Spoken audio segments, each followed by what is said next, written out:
Hey everybody, I'm Kendall with 210 Financial, advisor and partner, and today we're going to talk about 3 different misconceptions with retirement that people have.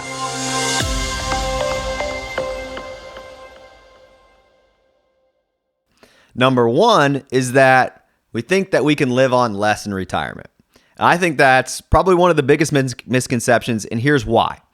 My goal when I retire is certainly not to, stop doing all the things I'm doing right now and just hang out at home, right? I want to retire and I want to go and I want to do all the things I'm currently doing. I just don't want to have to work, right? And so a lot of people think that your expenses are going to come down in retirement, and frankly, I don't think that's true.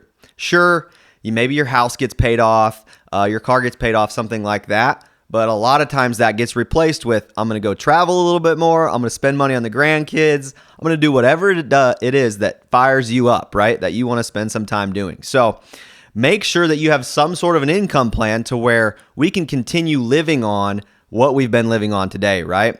And I think another thing that maybe we don't do enough of is thinking through, all those extras, right? When we think about our budget or we think about what we're going to spend in retirement, we just start to add the light bill up and the insurance and the groceries and things like that, and we don't add in, we're going to need money for Christmas, we're going to take the family on a vacation, and we're going to do all those things that you do. So put some time and some thought into adding all that up and making sure you've got a really good solid, this is how much I think I'm going to need to spend on an annual basis or on a monthly basis, whatever works best for you. So make sure you're not falling into that pit of thinking that we can spend less once we retire. The goal should be to keep doing what we're doing and maybe even a little bit more.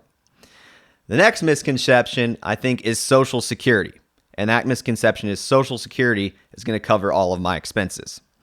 Here's the problem with that. Social Security was never really meant to cover all of your expenses. It was supposed to be, or is supposed to be, just something that supplements your retirement. And I see all the time that folks are kind of banking on Social Security to kind of get them through retirement. And really, especially right now with where we're at in our in the world or in our country, Social Security can be on shaky ground, right?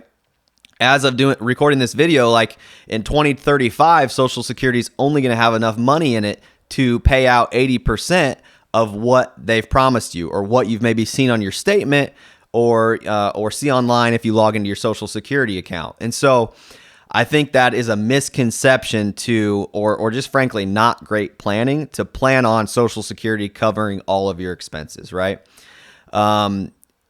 Depending on how much income you earned throughout life, depending on if you're married or single, right? Those Social Security amounts can vary a lot from one person to the next. And so that Social Security can be a lot different from one person to the next, but also if you're married and someone passes away, the bigger Social Security is going to stick around and the smaller one's going to go away.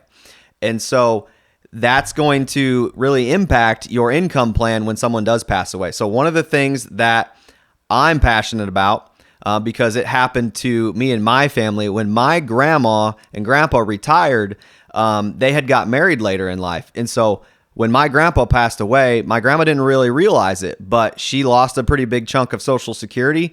Grandpa's pension also went away as well. So I just think that we need to have some sort of an income plan to where we're not banking on Social Security to cover all the expenses, do all the fun things and different things like that, especially if you're young, right? Kind of a general rule of thumb, if you're over the age of 50, I feel pretty good that, Social Security is going to be there at some level. But if you're younger than that, I don't know if Social Security is going to be there for us. And so we need to make sure that we're doing the proper planning to where that's just kind of icing on the cake and not our entire retirement income plan. Number 3 is going to be, I can wait to do all that saving. And the example would be I can wait till the kids are grown or through college or something like that in order to start saving for retirement. I think that's a huge misconception, and the reason for that is that compound interest, right? Most people kind of know what compound interest is, but maybe it's not something they think about on the daily, right? And when you get started, it's really hard to see compound interest there doing its thing. It takes such a small amount of money, if you can start early, to build up giant buckets of money in retirement, right? If you're young, 20 or 30 years old, and you can just start saving a couple $100s a month, that will turn into literally millions of dollars depending on rates of return and how long you look at it. But if you go from like age 20 to out there in your 60s, a few $100s a month is going to make a huge difference in your retirement. But if you wait and you don't start saving that couple $100s a month until, say, you're out there in your 50s, it doesn't have time to grow. It doesn't have time to compound and do different things like that. Here's a little quiz for you. If you take a penny and you double it every day for a month, what does that penny turn into? Well, if you start doing the math, I don't know the final number in my head right now, but if you start doing the math, 1 penny turns into 2, 2 turns into 4, 4 turns into 8, and so on and so forth we go. And it seems like we're not getting anywhere. Until that last week of the month, those numbers start to double and turn into literally millions of dollars. And so that's the power of compound interest. If you want to see the power of compound interest, spend some time, maybe do a little Google search and say, hey, if I double a penny every day for 30 days, what does that turn into? And it will literally blow your mind. So starting early is the most important thing to do here because it takes so many less dollars over a long period of time. Let those dollars grow. Let those dollars compound.